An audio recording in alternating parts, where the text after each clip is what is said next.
Hello friends, आप देख रहे हैं Pratap new international current affairs.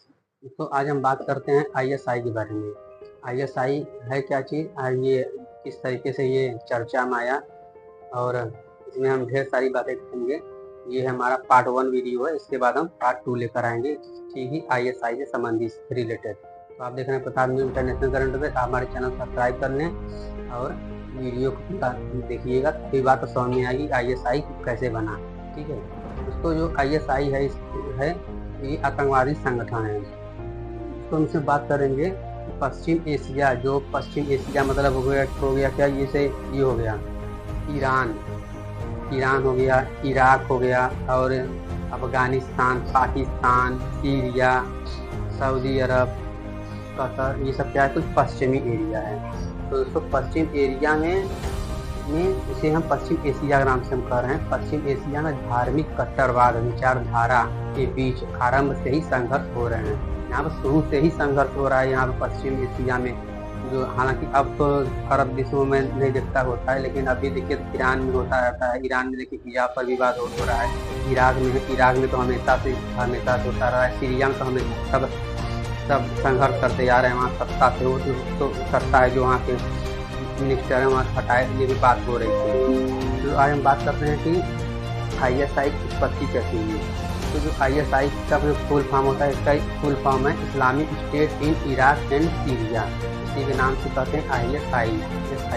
2010 में इसमें तो ये सीरिया भी जुट गया, इसलिए पहले इसका आईएसआई होता था, Iraq Islamic state in Iraq होता था। 2010 में शायद इसमें सीरिया भी जुट गया है। तो सीरिया की आबादी लगभग 2 करोड़ है।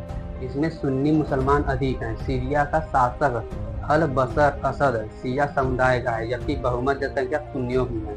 सुन्नी लोग जो हैं उसको असद को सत्ता से हटाना चाहते थे। तो अब सीरिया में गृह युद्ध के दौरान अलकायदा से अलग होकर वर्ष 2013 में अबू बकर अल बगदादी ने आईएसआई का गठन किया। अल बगदादी ने ही आईएसआई का गठन किया था। और अल बगदादी का जन्म, इसका हम जन्म बता रहे हैं 1971 में। 1971 में उत्तरी इराक समाज, आप देखेंगे बगदाद के ऊपर जो होगा, आप मैप देखेंगे आप, उसमें इराक है। इराक का पीछे में यानी कि उत्तर पश्चिम साइड आप देखेंगे कि वो समाज शहर है। ये सुन्नी परिवार में हुआ था। वर्ष 2005 में दक्षिणी इराक में अमेरिका सेना ने इसे गिरफ्तार कर लिया। फिर जेल से ही अलकायदा संगठन चर्चा में आया। इसकी उत्पत्ति कैसे हुई? तो इराक में सुन्नी संगठन द्वारा सरकार के विरुद्ध भी किया गया। अमेरिका के दौरान ईरान को अलग थलग की गई, जिससे सीरिया के राष्ट्रपति असद को सत्ता से हटाने की बात कर गई। तो सीरिया के जो विद्रोही थे वो चाहते थे कि वो सीरिया में जो सत्ता के जो सुन्नी सत्ता है उसको हटाकर वहाँ पर हमें अलकायदा का वहाँ पर कानून लागू करें, यानी शरिया कानून लागू करें जो कुरान पर आधारित है। तो शरिया कानून नहीं होता है जो कुरान पर आधारित है। असद सरकार के विरुद्ध सुन्नियों के विद्रोह को अमेरिका, अरब, इजराइल, तुर्की ने सहायता की। फिर सुन्नी संगठन शक्तिशाली बन गया। यहीं से आईएसआई का गठन हुआ। तो आईएसआई का उद्देश्य क्या है दोस्तों, हम बता दीजिए। आईएसआई इस्लामिक स्टेट अब इराक एंड सीरिया है इसका।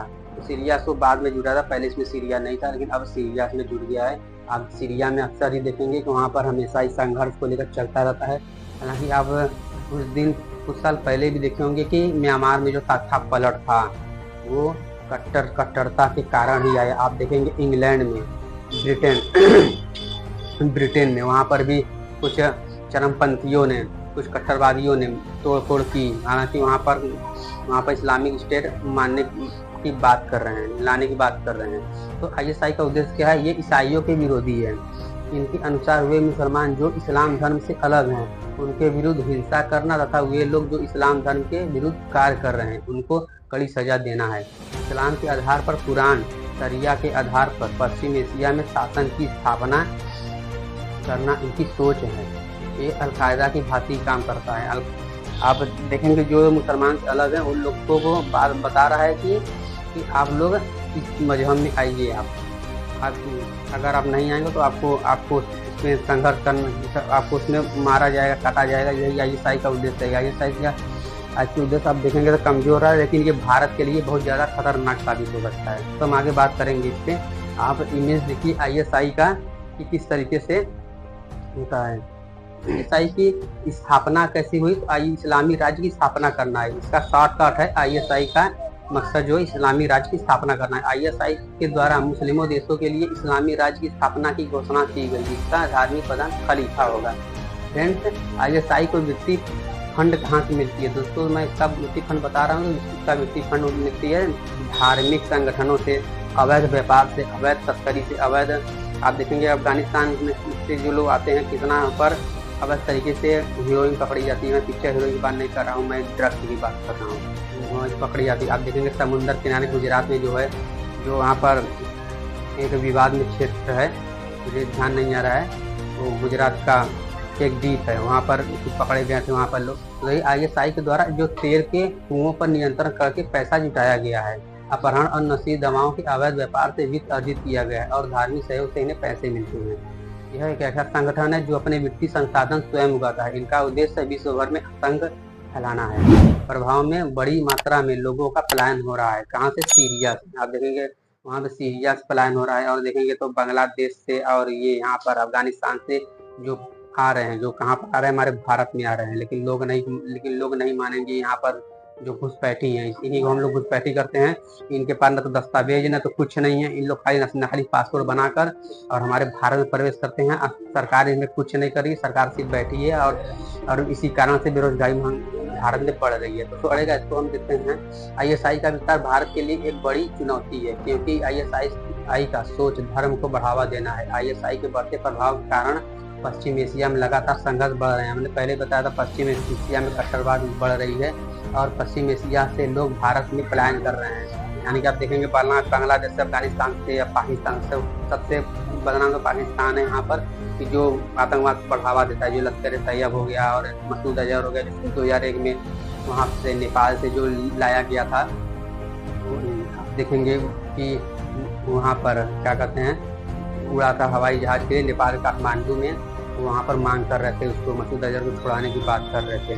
तो दोस्तों, इसी कारण से भारत में बेरोजगारी है। जो आज लोग कह रहे हैं बेरोजगारी क्यों, तो इसी कारण से बेरोजगारी है। हम आपको बता दें कि आईएसआई भारत में अपना नियंत्रण बढ़ाना चाहता है। भारत के कुछ लोग आईएसआई का साथ दे रहे हैं और यह भारत के लिए खतरा है। सरकार को इस पर एक्शन लेना चाहिए और एक इंक्वायरी कमीशन बैठाना चाहिए। तो हम बता रहे हैं कि आईएसआई आतंकवादी संगठन है, ये भारत के लिए बहुत ही खतरनाक है। सरकार इससे कुछ नहीं कर रही है और मेरा मानना है कि इस पर एक इंक्वायरी कमीशन बैठाया जाए, ताकि लोग इससे एक उभारू बनकर उभरें। और इसकी सोच जो है कट्टरता की तरह सोच है।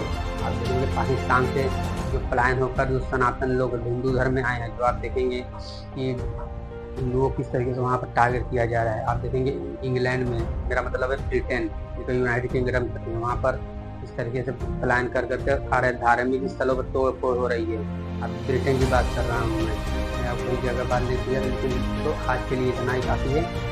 ये अब इसमें भारत से सरकार से एक आदेश करिए कि इसको जल्द से जल्द समाप्त किया जाए, ताकि भारत में, हमारे भारत पवित्र देश में कभी ऐसा हो नहीं। जैसे कृष्ण जय श्री राम।